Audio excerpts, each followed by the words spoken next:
इनकी हमेशा व्रत नियम संयमी जनों की मैं हमेशा प्रशंसा करता रहूं, स्तुति करता रहूं, ऐसा आशीर्वाद चाहता हूं। मैं व्रतों से विरत नहीं होना चाहता।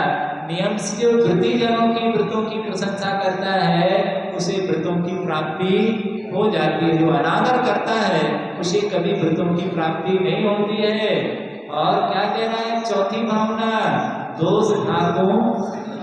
और एक और आशीर्वाद चाहता हूं आपसे कि परमात्मा हम सब पूजन करते हैं, सब में कोई ना कोई क्या है, कोई भगवान नहीं है, सब में कमियां हैं, दोष है, दोषों के घर हैं हम सब। तो क्या करूं, दोष ना देखूं किसी का।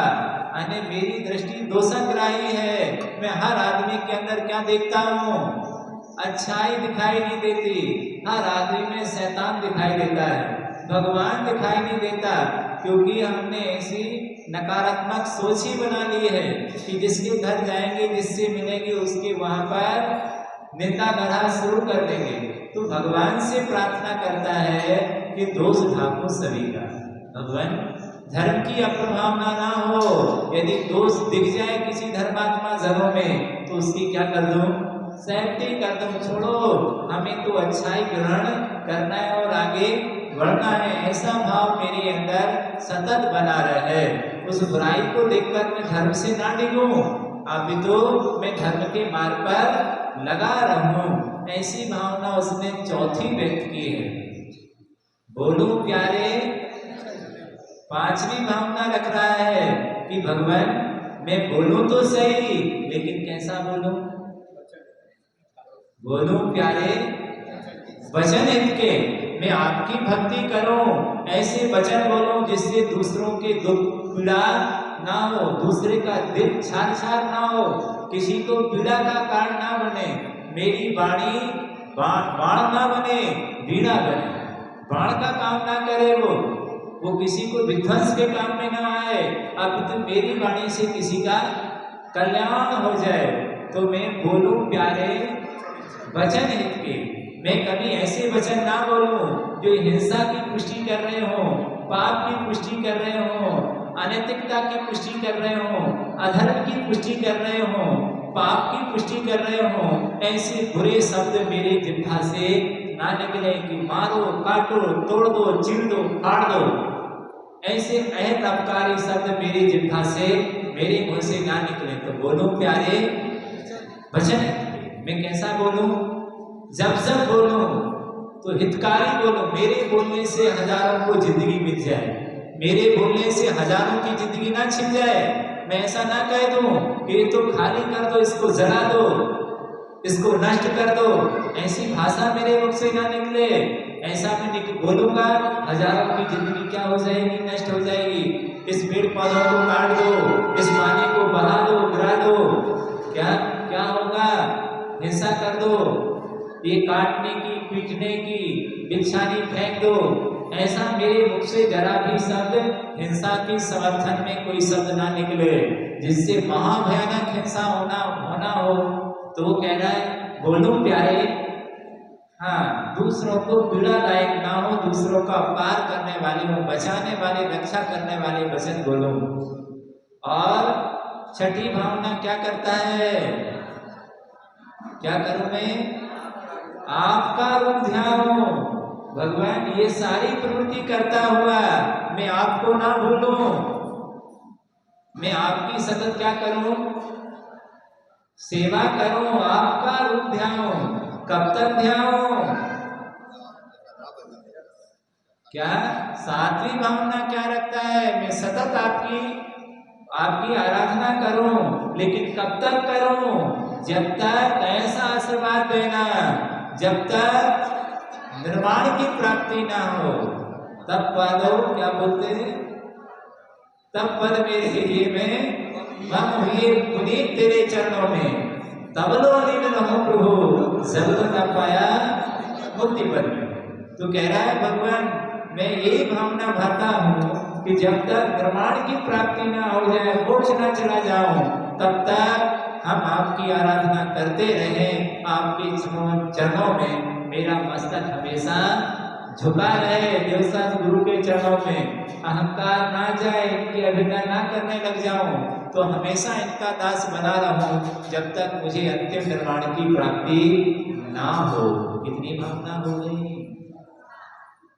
ये 7 भावनाएं हो गई। कभी सोचा कि नहीं सोचा कि ये भावनाएं हम रोज भगवान से क्या करते हैं, रोज बोलते हैं, रोज प्रेयर करते हैं कि मैं कुछ नहीं चाहता, लास्ट में यही चाहता हूँ मैंने जो पूजन की है, भक्ति की है, इस पूजन भक्ति का कोई फल मिल जाए तो इतना ही मिल जाए, इसके अलावा और मैं कुछ भी नहीं चाहता। तो हमें इन भावनाओं को बहुत गंभीरता से सोचना विचारना चाहिए। एक एक भावना हमारे जीवन को बहुत बड़ी प्रगति की ओर ले जाने वाली है। कि इसका एक एक भावना का सामयिक में बैठकर कि हम क्या बोलते हैं रोज रोज भगवान को, और भगवान ने जब कभी समागम भी देता है, 7 स्वाध्याय भी दिया, पर हम क्या हो गए, नदारत हो जाते हैं, कहते भगवान की सेवा की और भगवान ने हमें कुछ नहीं दिया।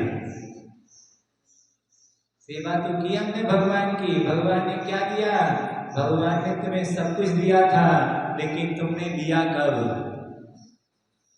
हमने कभी लिया ही नहीं है, छोड़ करके भाग गए हैं। तो इस तरह हमें लेने का अभ्यास करना है, शास्त्र स्वाध्याय आदि का, सत्संगति आदि का, ये हम रोज प्रार्थना करते हैं। और इन प्रार्थनाओं से हम इसीलिए प्रार्थनाएं करते हैं कि हमें ऐसा माहौल, ऐसा भाव हमेशा मिलता रहे। द्रव्य क्षेत्र का भाव यदि हमारे अनुकूल मिलता है तो ये आत्मा पतित से पावन बन जाती है। इसके ऐसे ही माहौल को बनाने के लिए हम बार बार भगवान से प्रार्थना भी करते हैं, और हमें हमेशा ऐसी प्रार्थना हमेशा करनी चाहिए। यदि हम अपने को सीधा नहीं कर पाएंगे तो हमारे लिए लाभ भी नहीं होगा। प्रसाद हो सकती है, समागम लिख सकते हैं, लेकिन हमने लाभ नहीं लिया तो फिर हमें लाभकारी नहीं होगा। एक बार बेटी से कहती है कि बेटा बरसात हो रही है, छत पर चले जाओ। कटोरा उसके हाथ में थमा दिया, वो कटोरा लेकर के बेटा छत पर जाता है और छत पर रख के आ जाता है। माँ ने कहा था कि पानी क्या है, बरसात हो रही है तो पानी, कटोरा छत पर रख के आ जाना है। वो बेटा गया और छत पर कटोरा रख के आ गया। बरसात बंद होती है, माँ ने पुनः संकेत कर दिया कि कटोरा लेके आ जाओ। कटोरा लेके आ गया। माँ ने देखा कि कटोरा तो जब ले गया था तब भी खाली था, खाली कटोरा दिया था और खाली का खाली कटोरा लेके आया। तो वो हैरान ये देखकर कि पानी कटोरे में क्यों नहीं गिरा, क्या पानी नहीं गिरा। वो पूछिए बेटा क्या पानी की बरसात नहीं हुई, क्या पानी नहीं भरा इसमें। तो कहता है कटोरा पानी तो गिरा था माँ, पर इसमें क्यों नहीं भरा, क्योंकि कटोरा क्या था, कटोरा सीधा नहीं रखा था, कटोरा तो उल्टा ही रखा था। माँ सिर पर ठोकती है कि वो कह रहा भरा क्यों नहीं। अरे भरता कैसे जब तक कटोरा सीधा नहीं होता। कितनी भी रात इनकी झड़ लग जाती, लेकिन जब तक कटोरा सीधा नहीं होगा तब तक पानी की बूंद उसमें नहीं जाएगी। तो इसी तरह जब तक मन रूपी कटोरा सीधा नहीं होगा, उल्टा रहेगा, तो कितना भी समागम मिले, कुछ भी मिले, पर कोई लाभ फायदा होने वाला नहीं है। फायदा कब होगा, जब वो क्या हो जाए, सीधा हो जाए। सीधा होते ही उसमें पानी ठहर जाएगा, और उल्टा होगा तो नहीं ठहरेगा। वो कहता है पानी तो भर जाना चाहिए था, लेकिन भरेगा कैसे उसमें, क्योंकि उल्टा है। हमें भी कई बार समागम मिल जाते हैं, कई बार अच्छे समागम मिलते हैं, उस समय हम अपने आप को क्या कर सकते हैं, जगा सकते हैं। लेकिन समागम मिलने से क्या होगा, जब तक कटोरा सीधा नहीं होगा।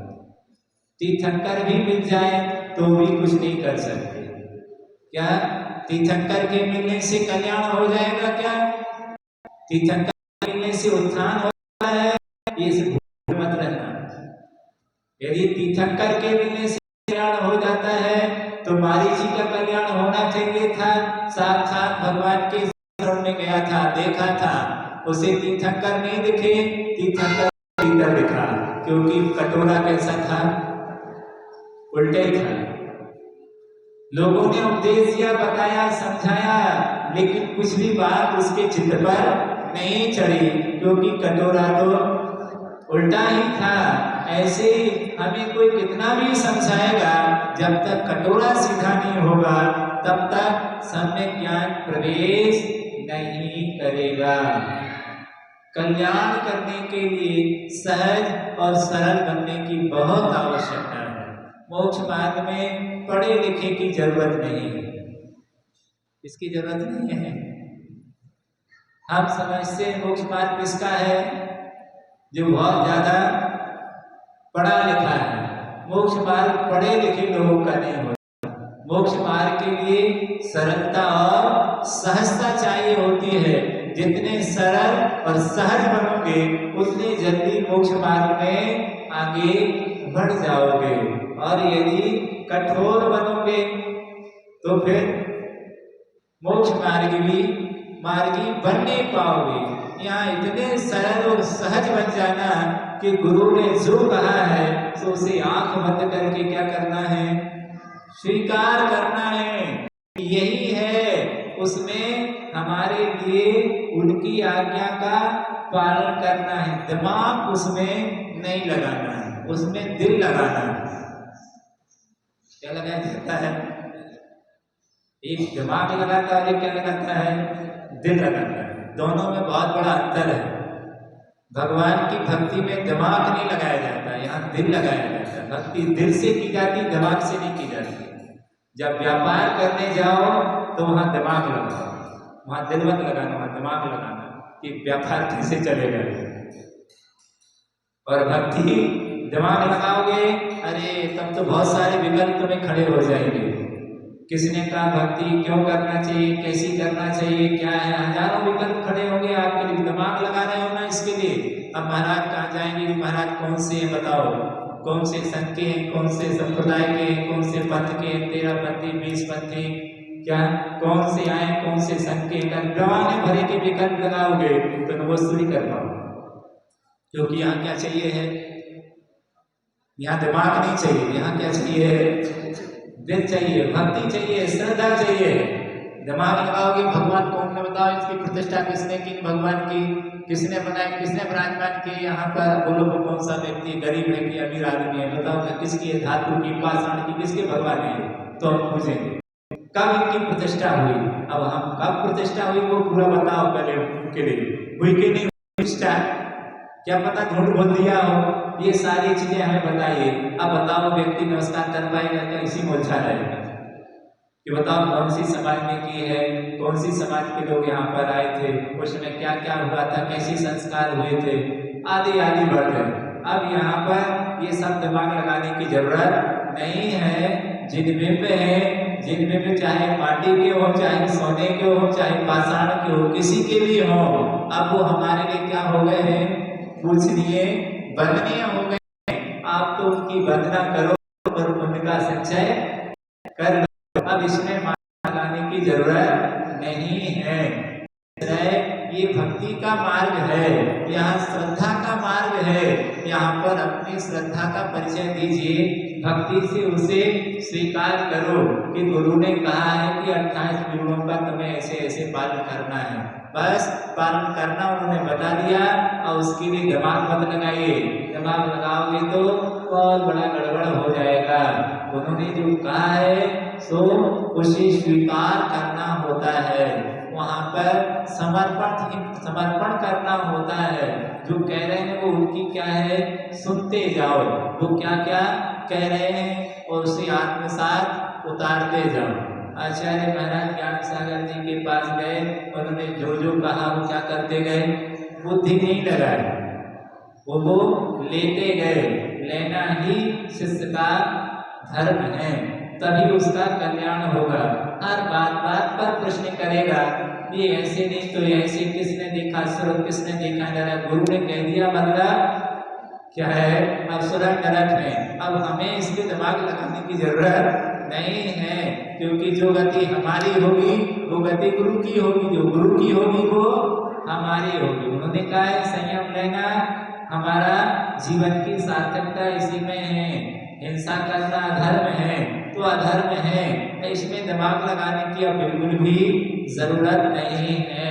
अब हमें स्वीकार कर लेना चाहिए। किसने देखा तीर्थंकर, किसने क्या देखा, अरे हमने नहीं देखा तो इसका मायना ये नहीं है कि है ही नहीं। तुमने क्या देखा है, क्या जो जो देखी वीतराग ने सो सो होसी बीरा रे, अनहोनी कबम न होसी भैया काहे होत अधीरा रे।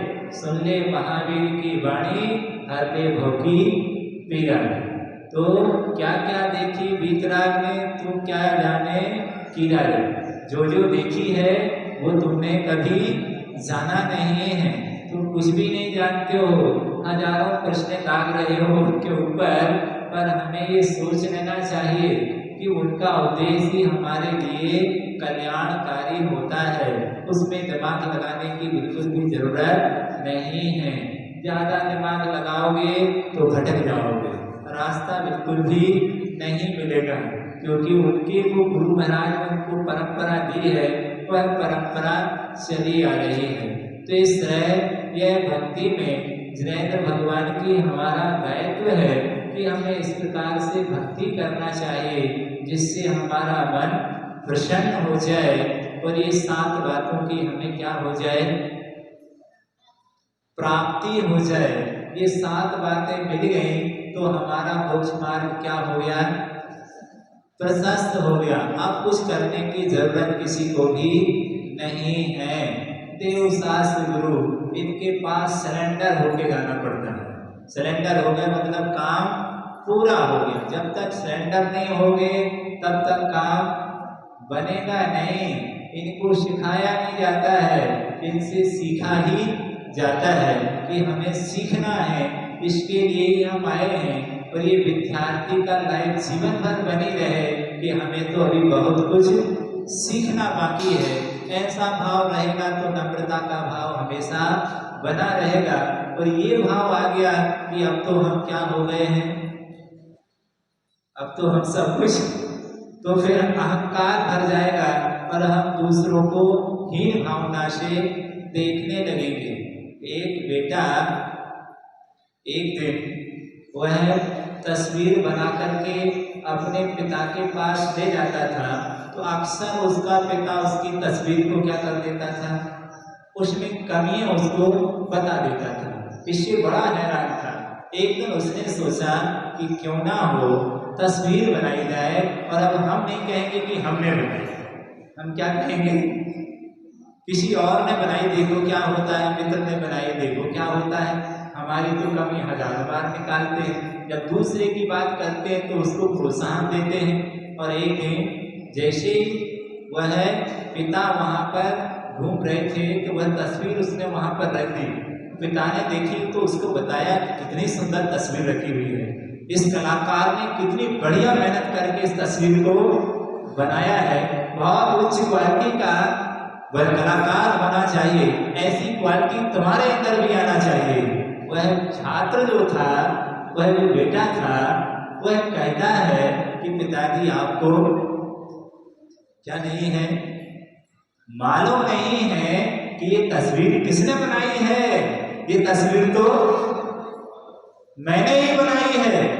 अरे उस पिता ने इतने सारे उसकी प्रशंसा की थी, उसके विषय में, उस तस्वीर के विषय में इतनी बेहतरीन, इतनी सुंदर, सर्वश्रेष्ठ कलाकार होगा जिसने इस प्रतिमा को बनाया होगा।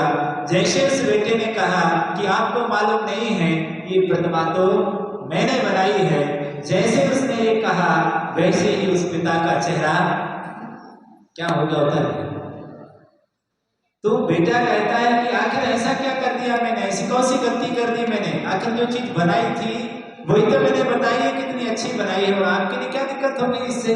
यदि हम डायरेक्ट आपके पास ले जाते तो आप उसमें कई प्रकार की कमियां निकाल देते, इसीलिए तो हमने ये रखा कि आप देखो क्या होता है। पर उस पिता ने जो बात उससे कही कि बेटा बस आज से बात कहानी खत्म हो गई, क्योंकि जिसने अपने आप के लिए इतनी प्रशंसा पाली है अब वो इसके आगे आगे नहीं बढ़ सकता, क्योंकि बस वो अब सर्च बंद हो जाएगी। अब तुम आगे अपनी कला का क्या नहीं कर सकोगे, विकास नहीं कर सकोगे। तुम्हारी कमी निकालने का मायना मेरा मकसद यही था कि तुम कमियों को दूर कर और प्रतिदिन तुम अभ्यास करो, इससे भी बहुत अच्छा, इससे भी बहुत अच्छा। यदि तुम्हारी कमी नहीं निकाली गई होती तो इतनी अच्छी सुंदर सी प्रतिमा का तुम निर्माण न कर पाते। वो क्या समझता रहा कि पिताजी हमारे क्या है, दुश्मन है, हमारी कमी निकाल रहे हैं, पर कमी नहीं निकाल रहे थे, उसके विकास में बहुत बड़ी भूमिका थी उनकी। पर आज उन्होंने देख लिया कि इसने अब क्या हो गया है, अभी अपने आप को बहुत बड़ा कलाकार समझने लगा है। अभी तक हम इसकी कमी इसको बताते थे तो इसे लगता था कि अभी हम पूर्ण नहीं बने, अभी हम क्या हैं, अधूरे ही हैं, अभी हमें पूरा होना है। और पूरे होने के लिए तुम रात दिन क्या करते थे, पुरुषार्थ करते थे। इस पुरुषार्थ से तुम्हें अनेकों सफलताएं तुम्हें मिलती थी, लेकिन आज के बाद अब तुम्हारा पुरुषार्थ आगे नहीं होगा, अहंकार से भर जाओगे, अब हमें कुछ करने की जरूरत नहीं है, हमारे अंदर तो बहुत बड़ी क्या आ गई है, कला आ गई है। ऐसा करने से व्यक्ति अपना अहित कर लेता है। तो हमें हमेशा अपने जीवन की कमियां क्या होना चाहिए, हाँ, दिखाई देना चाहिए। हम ये ना सोचें कि हम तो क्या हैं, हम दूसरे में कमियां देखते हैं पर खुद को परिपूर्ण देखते हैं कि हमें क्या है, कोई कमी नहीं है, सारी कमियां तो बाजू वाले में है। जब तक ये दृष्टि बनी रहती है तो सामने वाला शैतान दिखाई देता है और हम खुद में हम भगवान देख लेते हैं। जो बाजू वाले को शैतान देखता है वो कभी भगवान नहीं हो सकता। उसे बाजू में बुराइयां दिख रही हैं, इस बात का प्रमाणता है इस बात की कि वो व्यक्ति जो बाजू वाले में बुराई देख रहा है मतलब वो भला आदमी नहीं होगा,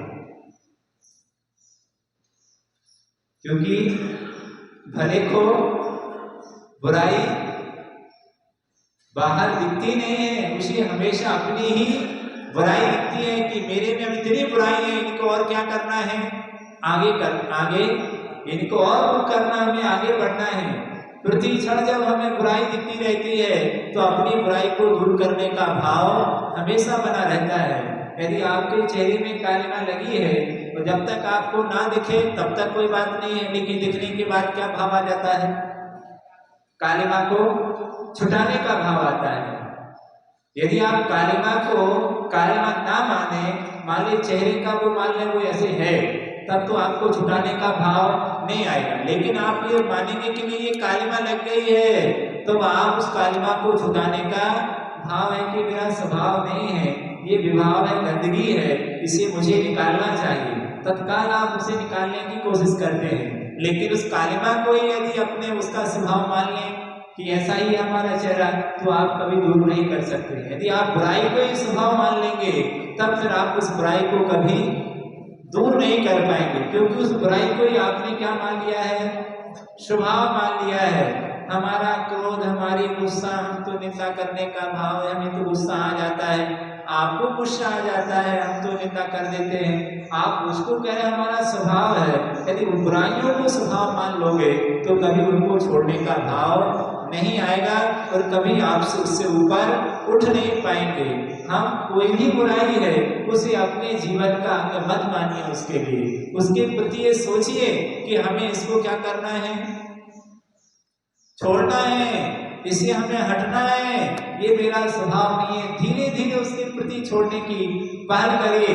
एक व्यक्ति तंबाकू खाता मान लेता भैया हमसे तो छूटेगी ही नहीं, जो लोग ये कहते हैं वो छोड़ नहीं पाते, लेकिन जो कहते नहीं हमको छोड़ना ही चाहिए जाए कुछ, हम तो प्रयास करेंगे उसके लिए, ये ठीक नहीं है। ऐसा करने वाला धीरे धीरे क्या कर देता है, छूट जाता है। लेकिन जिसने स्वभाव मान लिया हो वो कभी छोड़ नहीं पाता है। किसी भी चीज को स्वभाव मत मानिए, आदत है, इस आदत को हम छोड़ सकते हैं। हमेशा से वो आदत नहीं थी, कहीं बीच में से उसने एंट्री ली है, और एंट्री लेकर के जो बीच में आया है वो बीच में ही क्या किया जा सकता है, उसे भगाया जा सकता है। जो बीच में आ गई थी आदत, मान लीजिए 2-4 महीना हुए होंगे, तो 5-10 साल हो गए होंगे, हो सकता है हमें याद ना रहा हो कब आ गई वो आदत। कभी कभी बुराई भी कब आदत में बदल जाती है कुछ कहा नहीं जा सकता है। तो वो आदत में जो चीजें बदल गई हैं, अब वो धीरे धीरे हमारे नेचर में प्रवेश कर गई हैं। अब हम उनको अपनी स्वभाव मानने लगे हैं और हम उसको एक्सेप्ट कर लिया है। तो उनको एक्सेप्ट ना करें, उनको धीरे धीरे विदा करने की कोशिश करेंगे, तो धीरे धीरे हम सुधारने की कोशिश करेंगे। एक एक बुराई यदि रोज सुधारेंगे 365 दिन में, तो कितनी अच्छाई आ जाएंगी। 365 दिन में 365 बुराई जाएगी, तो क्या हो जाएगा, 365 अच्छाइयाँ तो आ जाएंगी। कितनी अच्छी बात हुई, एक दिन में हमने एक बुराई को भगाया तो 365 अच्छाइयाँ आ गई। 365 अच्छाई में तो लोग आपके चरण छूने लग जाएंगे। कितनी बढ़िया बेहतर बात है कि इसका व्यक्ति के अंदर कितना बड़ा प्रोग्रेस हुआ है कि इतनी सारी बुराइयों को इसने अपने जीवन को बचाया है। 365 भी वो बुराइयां हैं जो रात दिन तुम्हारे जीवन को खोखला कर रही हैं, हीरे से जीवन को कीड़ा सा बना दिया उन्होंने, जिनका कोई जीवन में अंत नहीं है। वो बुराइयां हैं जो हमारे गले लगा करके हम कह रहे हैं उनके बिना जीने हैं। ऐसी दृष्टि मत अपनाइए, ऐसी अपनाइए कि इनके बिना हमारा जीवन जी सकते हैं। ऐसे विचारों को, ऐसी सोच को, ऐसे क्रोध आदि को बहुत सारे अपने जीवन में लिखिए कि क्या बुराइयां हैं। दूसरों को देखते रहते हैं, दूसरे की बुराई लिखना हो तो इतना बड़ा प्राण लिख दूसरे के विषय कि क्या क्या बुराई है, देखो जरा। खुद की बुराई लिखना हो तो हो सकता है कलम ही ना चले कि हमें क्या क्या बुराइयां हैं। तो कभी कभी हम अपने बुराई, अपने विषय में भी लिखना प्रारंभ करेंगे तो बहुत कोशिश करने से, इसी का नाम साधना है। इसी का नाम क्या है, साधना है। और ऐसा अभ्यास करेंगे तो हम अपने आप को बचा लेंगे। यदि हम किसी को एडजस्ट नहीं कर पा रहे हैं, कोई उसके प्रति नेगेटिव विचार आते हैं, ये भी तो एक बुराई है। ऐसा भी तो अभ्यास करो कि जब किसी की हम प्रशंसा सुन लेते हैं और किसी की निंदा नहीं सुन पाए, ये भी तो एक बुराई है। जब आप प्रशंसा सुन लेते हो तो फिर जब आप खीर खा लेते हो तो आज क्या है, आज यदि कड़वी चीज आ गई तो उसको भी पचाने की कोशिश करना चाहिए। कोई बात नहीं है, यदि ये रोज हमारी सेवा करता है, रोज हमारी प्रशंसा करता है, एक दिन यदि गलती कर देता है, 1000 अच्छाई कर रहा है, जब 1000 अच्छाइयों को हम पचा लेते हैं, एक बुराई को भी क्या करिए, पचाने की कोशिश कीजिए। हो सकता है जीवन बेहतर बन जाए। पर हम एक बुराई में 1000 अच्छाइयों पर पानी फिर जाता है और हमें वो बुराई इतनी बड़ी हो जाती है कि जिसके कारण उसकी 1000 अच्छाइयाँ हमें नहीं दिखती हैं। जब हम उसकी प्रशंसा और उसके प्यार को सह जाते हैं, खुश होते हैं, आज यदि उसने नफरत कर दी है तो उसको भी क्या सुनिए, सहन करिए उसके लिए भी। जब वो रोज अच्छे शब्दों से बोल रहा था, आज कड़वे शब्द दे दिए हैं, तो भी सहनशील बनिए कि दोनों को क्या करेंगे, हम दोनों को सहन करेंगे तो बहुत अच्छा होगा। सहने की भी आदत बहुत अच्छी आदत है, बुरी आदत नहीं है।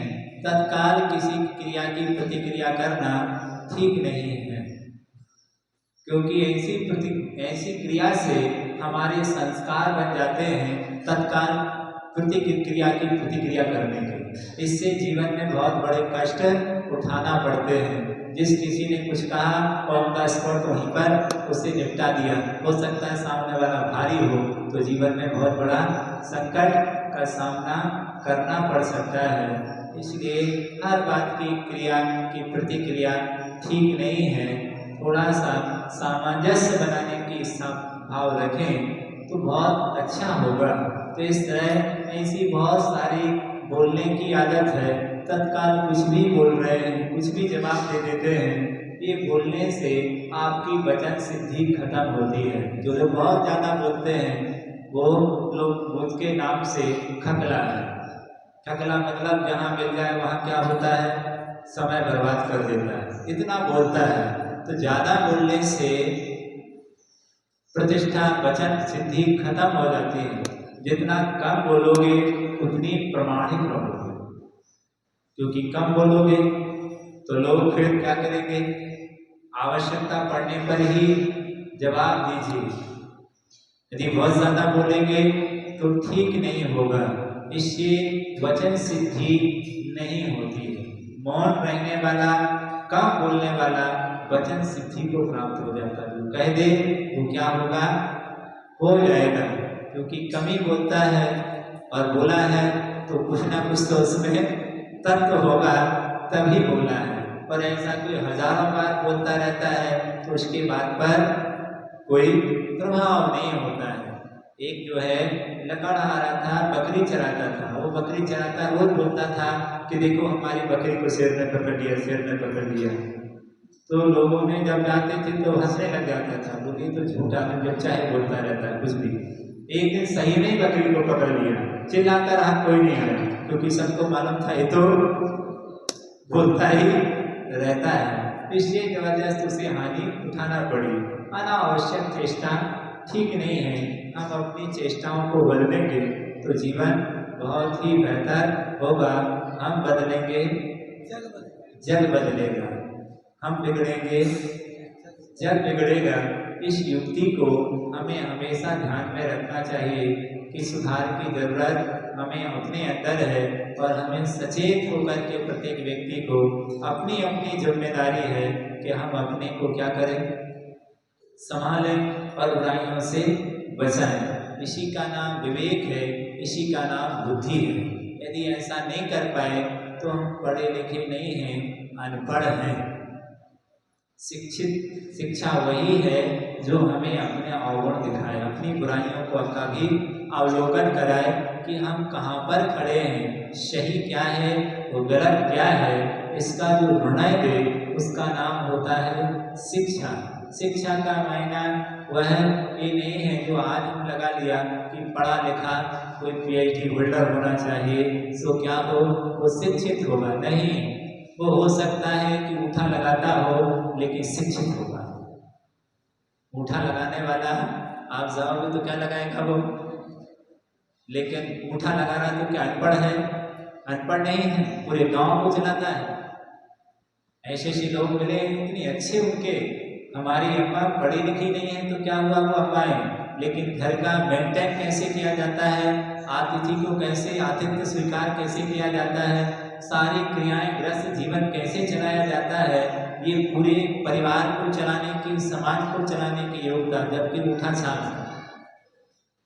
यह है शिक्षा जो हमारे संस्कारों से हमें जोड़ती है, आने वाली समस्या से मुकाबला कराना हमें सिखाती है।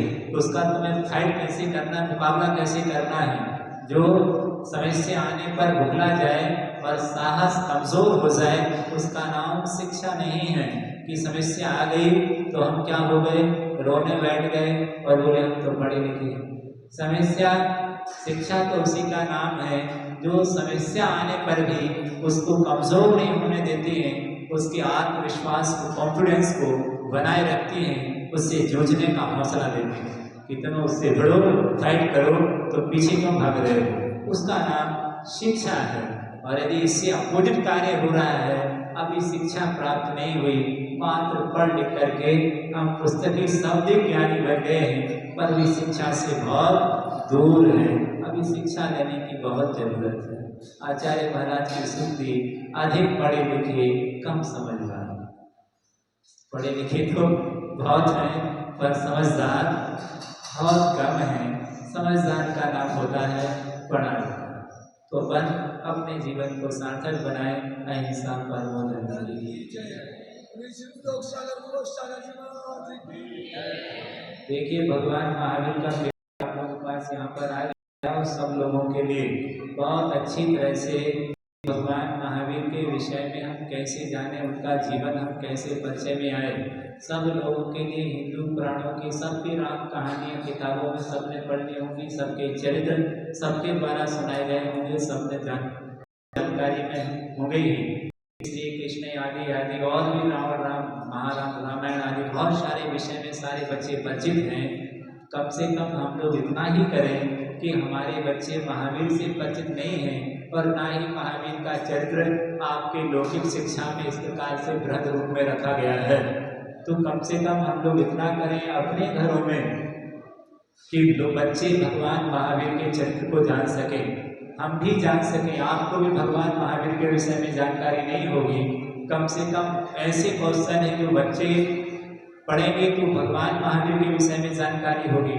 और बच्चे पढ़कर यदि बाहर जाते हैं, इंटरव्यू भी होता है, वो ऐसे प्रश्न होंगे उसमें जिन बच्चों को इंटरव्यू में पूछे गए प्रश्न है वो, और कहते हैं कुछ बच्चे ऐसे आए कि वहाँ पूछा है कि शायद वो पढ़ के नहीं गए होते, तो बोले भगवान महावीर के विषय में बोलना बहुत दुर्लभ हो जाता।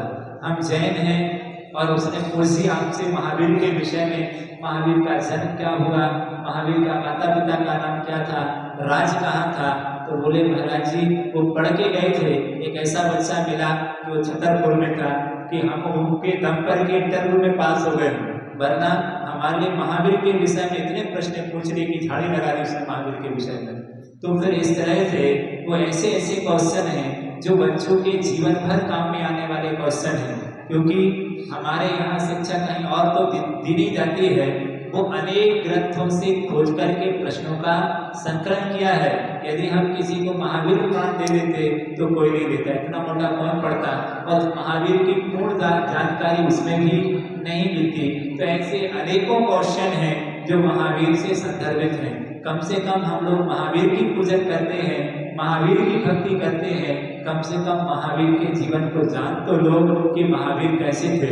कोई अजैन व्यक्ति महावीर के विषय में आपसे पूछ ले तो जमीन के पैर की जमीन खिसक जाती पैर के नीचे कि हम क्या बोले महावीर के विषय में, क्योंकि हमें खुद महावीर के विषय में नॉलेज नहीं है। हम भले पूछते हैं महावीर को, लेकिन महावीर के विषय में किसी को कह दिया जाए 5 मिनट बोलना है महावीर के विषय में तो पसीना आ जाएगा ऊपर से नीचे तक कि हम महावीर के विषय में बोलेगा। हम किसी दूसरे को सेटिस्फाई नहीं कर सकते हैं महावीर के विषय में, क्योंकि हमें खुद महावीर के विषय में ज़्यादा नॉलेज नहीं है।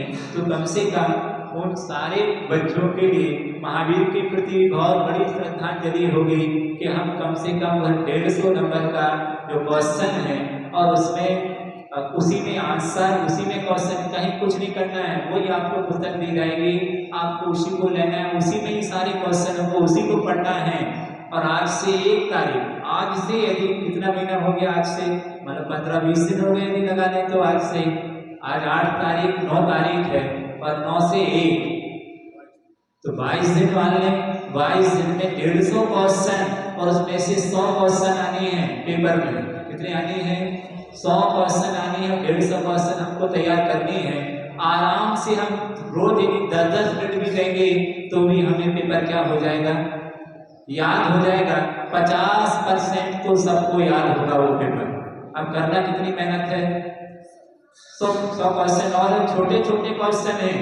भगवान महावीर के मामा कहाँ पर रहते थे, भगवान महावीर के मामा कितने थे, तो किसी को नहीं पता होगा कि महावीर के भी मामा थे, महावीर के भी नाना नानी का क्या नाम था, कहाँ के राजा थे, ये सब बातें किसी को नहीं मालूम कि मामा कितने थे। पर वह क्वेश्चन पढ़ने के बाद आपको ये सारी बातें आपको क्या हो जाएंगी, याद हो जाएगी कि उनके मामा क्या थे, महावीर की शादी हुई किस संप्रदाय से हुई, वो संप्रदाय भी आपको रखा गया है। आपको यही मालूम है महावीर की शादी नहीं हुई, पर एक संप्रदाय ऐसा है जो ये मानता है कि भगवान महावीर की शादी हुई। श्वेतांबर संप्रदाय में महावीर के विषय में क्या लिखा गया है, वो जानकारी भी वहां पर रखी गई है कि दिगंबर और श्वेतांबर दो संप्रदाय के लोग महावीर को मानते हैं, पर दोनों की मान्यताओं में, मौलिक मान्यताओं में क्या अंतर है, ये भी वहां पर स्पष्टीकरण किया गया है।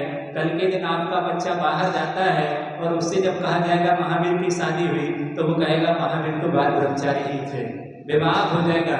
सबसे ज्यादा जैनिज्म को पढ़ने वाले लोग हैं श्वेतांबर के लिए। किसी से भी पूछोगे वो बता देगा महावीर की शादी हुई है, क्योंकि श्वेतांबरों ने इतना प्रचार प्रसार किया महावीर के विषय में, बहुत प्रचार प्रसार। आप तो यहाँ बैठे हुए स्कूलों में जाते हैं, कॉलेजों में, और कॉलेजों में स्कूलों में पेपर लेते हैं महावीर के विषय में, और बड़े बड़े इनाम स्कूलों में देके आते हैं। जाके देखिए यहाँ पर झारखंड आदि में बड़े बड़े स्थानों पर महावीर के नाम से यदि महावीर का नाम लोगे तो वो श्वेतांबर समझेगी कि महावीर क्या थे, श्वेतांबर थे। कम से कम हम उन बच्चों को महावीर के विषय में पूर्णतः जानकारी दें कि हम कैसे पढ़ना, हम स्वयं पढ़ाएंगे 10 मिनट को भी पीछे बिठाइए, हो सकता है एक दूसरे की प्रदक्षिणा करने से, पूछने से आपको भी याद हो जाए और बच्चों को भी याद हो जाए। 10 मिनट पूरे परिवार के लोग, एक स्वाध्याय भी हो जाएगा और महावीर का पेपर तैयार भी हो जाएगा। टीवी ऑन करने की बजाय सारी बातें बंद करो, मोबाइल आदि, और कम से कम 10-10 मिनट क्या करना है, पूरे घर के लोग स्वाध्याय करेंगे तो सारे घर के लोगों को जानकारी हो जाएगी, एक पेपर तैयार हो जाएगा महावीर के विषय में, अज्ञानता दूर हो जाएगी, बहुत सारी नई नई जानकारी आपको प्राप्त होगी और आप पेपर यहाँ पर देंगे तो वो लोग बहुत अच्छा मान सम्मान भी उन लोगों ने रखा है। तो इस कार्य से आपका कार्य है सबके लिए कम से कम 50-50 लोगों को क्या करेंगे, फोन लगाएंगे लोगों को, 50 लोगों को। अब आपके लिए, इसके लिए इस कंपनी से जोड़ा जाता है। ये किसकी कंपनी है, भगवान महावीर की कंपनी है, और सब लोग एजेंट बन जाइए और सबको क्या करना है, प्रचार प्रसार करना है। 50-50 लोगों को फोन लगाएंगे, वहाँ पेपर है, सबको इस तारीख को पेपर देना है और नियम से सबको बुलाना है और वहां तक इस पेपर को भेजना है। पढ़कर आ जाए, वो अपना रजिस्टर करवा दें, नहीं करवा पा रहे तो आप उनका नाम लिखवा दीजिएगा अथवा उस समय नाम लिखवा दें जब पेपर जिस दिन होगा आकर के, तो हम अपने उस पेपर को वहां तक भेजें। तो ये कार्य आप लोग करेंगे कि नहीं करेंगे? देखिए पूरा देश, राष्ट्र प्रधानमंत्री ने कहा था पूरे वर्ष महावीर जयंती मनाई जाएगी, तो कम से कम अपन लोग भगवान महावीर जयंती के नाम पर एक काम तो कर सकते हैं कि 50 फोन क्या कर सकते हैं, अपने मित्रों को, इष्ट मित्रों को लगा सकते हैं। यही सच्ची श्रद्धांजलि भगवान महावीर के प्रति होगी और यह महावीर जयंती क्या हो जाएगी, सार्थक हो गई। कम से कम हमने महावीर को घर घर तक पहुंचा दिया, जागरूक कर दिया। तो करेंगे कि नहीं करेंगे आप लोग? हम तो नहीं रहेंगे, पर आप लोग का सबका दायित्व है कि आप लोग जब तक हम नहीं आ रहे हैं तब तक क्या करेंगे, सब लोग प्रचार प्रसार करेंगे। हाथ उठाकर बताएं कितने लोग प्रचार प्रसार करेंगे? क्या इतने लोग करेंगे? शेष लोग क्या करेंगे? क्या बुराई क्या महावीर से कि महावीर का नाम नहीं हम किसी से लवाएंगे? शेष लोगों ने हाथ नहीं उठाया, क्या महावीर से कोई बुराई है क्या कि हम प्रचार प्रसार नहीं करेंगे? कोई बात नहीं, हम पेपर देने नहीं आ पाए तो कोई बात नहीं है, लेकिन हम दूसरों से तो दिला तो सकते कि नहीं दिला सकते हैं कि हम दूसरों से प्रेरणा करेंगे कि आपको क्या करना है, सबको बोलना है। इतना तो हम कार्य कर सकते हैं, महिला मंडलों को सबको बोलना। यहाँ पर आपको मिलेगा पेपर कि वो महिला मंडल में सब जगह प्रचार प्रसार करें, इससे आपके लिए बहुत बड़े पुण्य का संचय होगा। ध्यान रखना, कम से कम आपके निमित्त से 10 लोग पेपर देने आएंगे, कम से कम आपके निमित्त से 10 लोग महावीर को पढ़ेंगे। कितने बड़े पुण्य का संचय होगा। आप इस प्रतियोगिता को 7वें आसमान पर भेजना चाहते हैं, ये हाथ किसके हाथ में? सब जितने लोग बैठे हैं सबके हाथ में है कि इस प्रकार से कार्य करेंगे।